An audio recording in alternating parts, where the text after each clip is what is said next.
Welcome back to clean news MP. चलिए देखते हैं मध्य प्रदेश की 25 फटाफट बड़ी खबरों को। इससे पहले आप न्यूज को कहां से देख रहे हैं हमें कमेंट में जरूर बताएं। साथ ही वीडियो को लाइक करना बिल्कुल ना भूलें। मध्य प्रदेश में आंगनवाड़ी कार्यकर्ता और समूह की महिलाएं पेंशन के लिए हर दिन बचाएंगी 2 रुपए।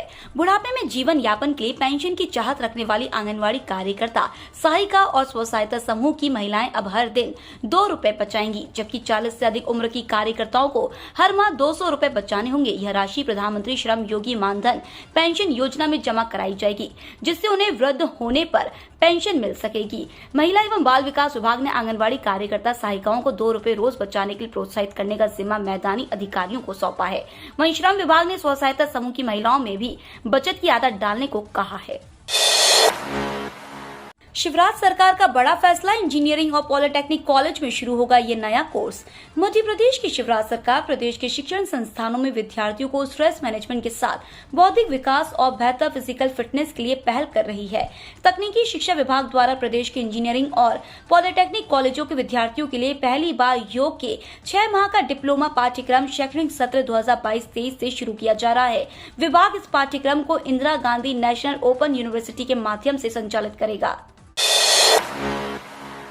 मध्य प्रदेश के पुलिस कर्मियों किसानों को सौगात। मध्य प्रदेश के मुख्यमंत्री शिवराज सिंह चौहान की अध्यक्षता में कैबिनेट बैठक संपन्न हुई। इस बैठक में स्कूली शिक्षा में तबादला नीति को मंजूरी प्रदान की गई है। इसके अलावा प्राकृतिक खेती, देसी गाय पालने पर अनुदान बढ़ावा देने, मास्टर ट्रेनिंग और नक्सल विरोधी अभियान में हॉक फोर्स की पुलिस कर्मियों को विशेष भत्ता, कर्मियों की नियुक्ति समेत कई प्रस्तावों को मंजूरी प्रदान कर दी गई है। सीधी के पहाड़ों में मिला ग्रेफाइट का भंडार। मध्य प्रदेश के सीधी जिला मुख्यालय के पास गोरिया बांध से लगे पहाड़ में मुख्य खनिज ग्रेफाइट का भंडार मिला है। इसका ग्रेड पता करने भारत सरकार की जियोलॉजिकल टीम सीधी पहुंच चुकी है। खनिज विभाग के अधिकारी बताते हैं कि ग्रेफाइट मुख्य खनिज की श्रेणी में आता है। इसका उपयोग पेंसिल व स्लेट बनाने के काम आता है। यदि सीधी के पहाड़ में पाया जाने वाला ग्रेफाइट उच्च गुणवत्ता वाला निकला तो यह जिले के लिए एक बड़ी उपलब्धि होगी। इंदौर के पश्चिम बाईपास को अहमदाबाद हाईवे से जोड़ने की तैयारी। शहर में पश्चिम बाईपास के निर्माण की मंजूरी के बाद राष्ट्रीय राजमार्ग प्राधिकरण ने इसकी तैयारी शुरू कर दी है। वर्ष 2008 के मास्टर प्लान में बाईपास को मऊ रोड से मांगलिया तक का अलाइनमेंट तय किया गया था, लेकिन अब इसमें बदलाव कर इंदौर अहमदाबाद राष्ट्रीय राजमार्ग से जोड़ा जा रहा है, ताकि इसे इकोनॉमिक कॉरिडोर से जोड़ा जा सके। इसके लिए राष्ट्रीय राजमार्ग प्राधिकरण जल्द ही सर्वे करेगा। अब बनेंगे नए सिक्योरिटी फीचर वाले मतदाता फोटो पहचान पत्र। मतदाताओं को अब नवीन सुरक्षा मापदंड वाले मतदाता फोटो पहचान पत्र जारी किए जाएंगे। हालांकि इनके साथ ही पूर्व में जारी किए गए मतदाता पहचान पत्र भी मान्य रहेंगे। नए मतदाता पहचान पत्र में न केवल मतदाता की रंगीन फोटो होगी, बल्कि इनमें अन्य नई विशेषताएं होंगी जो इन्हें अनूठा स्पर्श देंगी।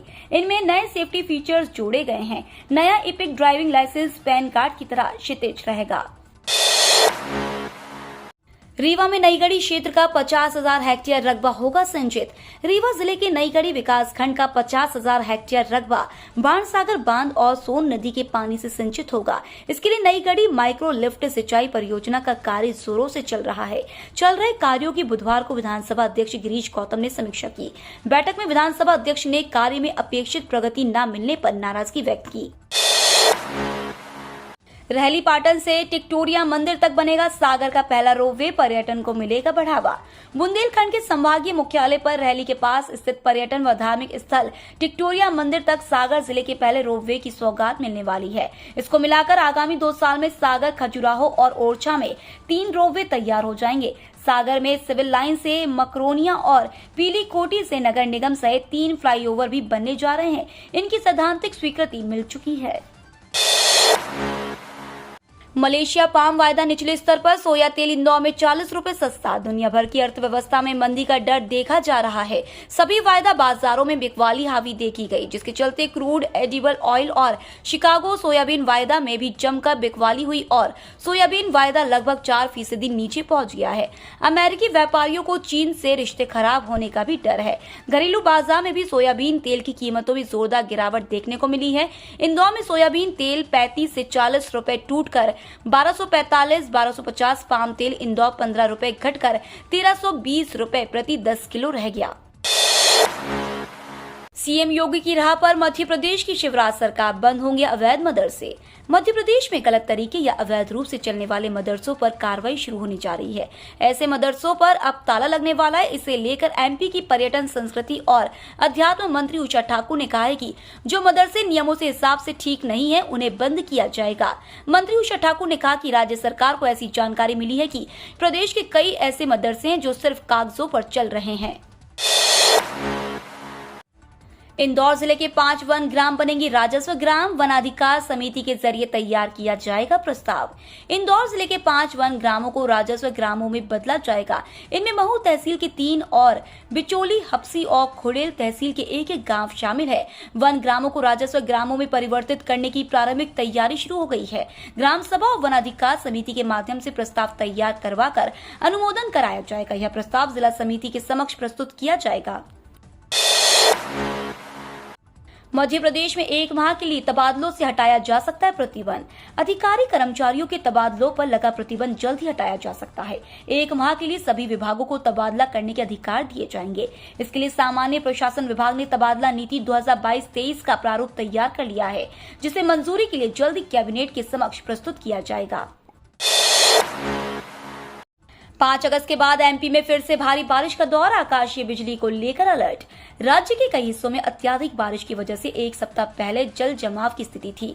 बारिश थमने के बाद उससे राहत मिली है। इसकी वजह से प्रदेश में तापमान बढ़ गया है। सप्ताह के अंत में राज्य में फिर से व्यापक बारिश की उम्मीद है। भोपाल मौसम विभाग के अधिकारियों ने बताया है कि मानसून ट्रफ लाइन पंजाब और यूपी से गुजर रही है। राज्य में कोई मजबूत सिस्टम नहीं है, लेकिन नमी की वजह से बारिश हो सकती है। बंगाल की खाड़ी में नए सिस्टम बनने के कारण 5 अगस्त से राज्य में बारिश की गतिविधि बढ़ जाएगी। वेतन रोके जाने से नाराज बिजली कर्मचारी, कार्य बहिष्कार का ऐलान, भुगतान तक जारी रहेगी अनिश्चितकालीन हड़ताल। मध्य प्रदेश में बिजली इंजीनियरों के वेतन रोके जाने पर उन्होंने हड़ताल का फैसला कर दिया है। राजधानी भोपाल सहित ग्वालियर और नर्मदापुरम संभाग में बिजली इंजीनियर ने बुधवार सुबह से काम बंद कर दिया है। निजी क्षेत्र कंपनी अंतर्गत अधिकारी और कर्मचारी के वेतन रोकने के संबंध में फोरम ने पत्र के माध्यम से अपना विरोध भी प्रदर्शित किया है। देश में बढ़ रहा मंकी पॉक्स का खतरा, इंदौर की महिला में दिखे इस वायरस के लक्षण। भारत में मंकी पॉक्स का खतरा दिन प्रतिदिन बढ़ता जा रहा है। करीब 2 साल पहले देश में कोरोना ने हड़कंप मचा दिया था और अब मंकी पॉक्स के कारण एक बार फिर डर का माहौल बन चुका है। हालांकि अभी कोरोना का खतरा कम नहीं हुआ है। अब तक देश भर में मंकी पॉक्स के 8 मामले सामने आ चुके हैं और 1 की मौत हो चुकी है। इसी बीच इंदौर की एक महिला में मंकी पॉक्स के लक्षण देखे गए हैं। इस खबर से आसपास के इलाकों में डर का माहौल बना दिया है। सीहोर की बेटी बनी मिस एमपी और स्टार फेस ऑफ इंडिया की फर्स्ट रनर अप। उदयपुर में हुए स्टार फेस ऑफ इंडिया का फैशन शो में सीहोर की बेटी प्रियंका राय ने स्टार फैंस ऑफ इंडिया की फर्स्ट रनर अप और मिस एमपी का खिताब जीता है। जानकारी के अनुसार प्रियंका शहर के कस्बा क्षेत्र निवासी ब्रजेश राय की पुत्री है। उन्होंने करीब 6 महीने पहले ऑनलाइन ऑडिशन दिया था। इसके बाद उनका चयन स्टार फेस ऑफ इंडिया और मिस एमपी के ग्रैंड फिनाले में हुआ। सीएए इस दिन होगा देश भर में लागू, गृह मंत्री अमित शाह ने खुद कर दिया ऐलान। केंद्र सरकार जल्द ही देश भर में नागरिक संशोधन कानून यानी सीएए को लागू कर सकती है। देश के गृह मंत्री अमित शाह ने खुद इस बात की जानकारी दी है।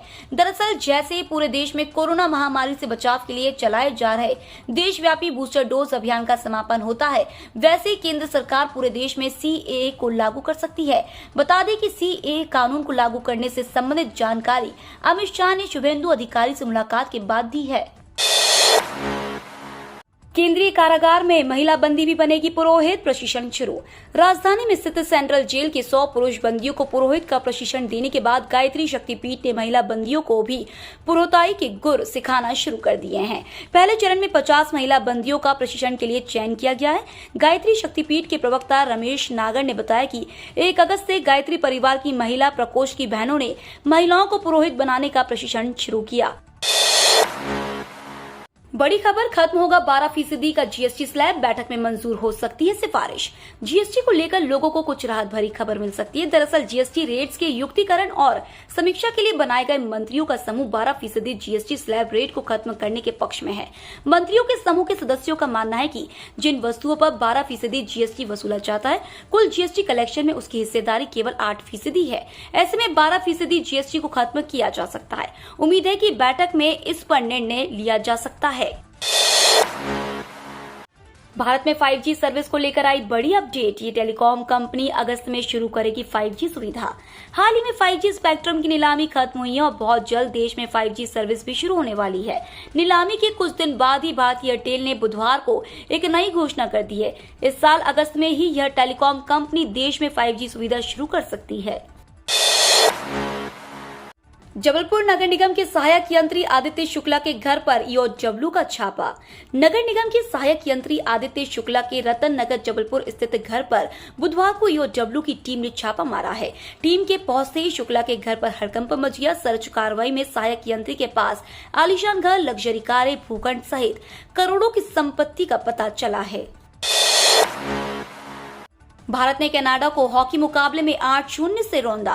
कॉमनवेल्थ गेम्स 2022 के छठे दिन पुरुष हॉकी में भारत ने कनाडा के खिलाफ शानदार प्रदर्शन करते हुए जीत दर्ज की। टीम इंडिया ने इस मुकाबले में 8-0 से जीत दर्ज की है। गौरतलब है कि मेडल लिस्ट में भारत छठे स्थान पर है। टीम इंडिया ने खबर लिखने तक 5 गोल्ड मेडल जीते हैं, वहीं 5 सिल्वर और 4 ब्रॉन्ज मेडल भी जीते हैं। कॉमनवेल्थ गेम्स 2022 में अभी तक सबसे ज्यादा मेडल ऑस्ट्रेलिया ने जीते हैं। इंदौर के संग्रहालय में प्रदेश का पहला इंटरप्रिटेशन सेंटर बनाने के लिए बन रही योजना। शहर का 99 वर्ष पुराना संग्रहालय अब और भी बेहतर होने जा रहा है। जिस संग्रहालय की नींव होलकर शासकों ने रखी थी, उसे अगले वर्ष 100 साल पूर्ण होने वाले हैं। राज्य स्तर का दर्जा प्राप्त शहर के केंद्रीय संग्रहालय में अब इंटरप्रिटेशन सेंटर शुरू करने की योजना बन रही है। यह प्रदेश का पहला ऐसा संग्रहालय होगा जहाँ इंटरप्रिटेशन सेंटर होगा। इसके अलावा यहाँ आर्ट गैलरी, सभागृह व प्रदर्शनी कक्ष और कैंटीन बनाने की भी योजना बन रही है, जिसके लिए वास्तविक रूपरेखा बना रहे हैं। अब देश में पेट्रोल डीजल के बजट में मिलेगी इलेक्ट्रिक व्हीकल। नितिन गडकरी का बड़ा ऐलान। केंद्रीय मंत्री ने इंडियन चैम्बर ऑफ कॉमर्स और FY21 AGM के सालाना सत्र को संबोधित करने के दौरान कहा था कि इलेक्ट्रिक व्हीकल की लागत उस स्तर पर आ जाएगी जो उनके पेट्रोल वेरिएंट के बराबर होगी। साथ ही सरकार EV चार्जिंग सुविधाओं का विस्तार करने के लिए भी काम कर रही है। आगे उन्होंने कहा कि हम 2023 तक इलेक्ट्रिक वाहन कारोबार में क्रांति लाने पर काम करेंगे। सरकार इसके चलते प्रमुख राजमार्गों पर 600 से ज्यादा चार्जिंग पॉइंट स्थापित कर रही है। सरकार चार्जिंग पॉइंट बनाने को लेकर टेंडर जारी करने वाली है। ईडी के एक्शन से कांग्रेस में टेंशन। नेशनल हेराल्ड से जुड़े यंग इंडिया लिमिटेड के दफ्तर के सील होने के बाद कांग्रेस नेता अजय माकन ने अन्य सीनियर नेताओं के साथ प्रेस कॉन्फ्रेंस की। इस पीसी में कहा गया है कि आगामी 5 अगस्त को कांग्रेस महंगाई पर प्रदर्शन करने की तैयारी में है, जिसकी इजाजत अभी तक दिल्ली पुलिस ने नहीं दी है। इस प्रेस कॉन्फ्रेंस के दौरान कांग्रेस ने मोदी सरकार पर जमकर हमला बोला। ये तो थी आज की 25 फटाफट बड़ी खबरें। अगर आपको न्यूज पसंद आई हो तो चैनल को सब्सक्राइब करना ना भूले। धन्यवाद।